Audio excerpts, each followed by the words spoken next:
Hey guys, welcome to another episode of Kream Access as we take you behind the scenes with this stunning Ferrari Portofino. This car's coming to have damage repaired. As you can see behind me, it's sustained a bit of a whack on the driver's side corner, and it's not heavy, but nonetheless it does need to be repaired. So first things first, we're going to strip this car back and actually assess what's going on behind the front bumper. I can clearly see it's got framework damage, the wheel arch line, and including the wing as well. The wing's been torn out from underneath there, and you can see the headlights are wobbly. It's got panel gap issues here now where the wing is sitting slightly higher. So on first glance we can see exactly what we need to do, but of course we need to still take it that little bit further by stripping it back and seeing what's going on behind the bumper. So once it's done, of course we're going to have to paint the entire front end, including the driver's side door, to blend it in for colour match and get it back up to factory OEM standard. So guys, hope you enjoyed the video. Don't forget to like, subscribe and share, and God bless and peace.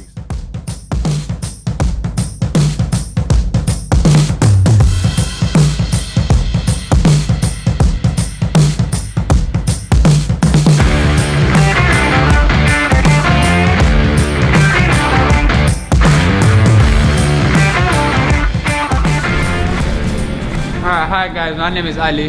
As you can see, I'm prepping the Ferrari front bumper, getting ready for primer, and after primer is going to get painted.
I'm so in love with you. You got me down again.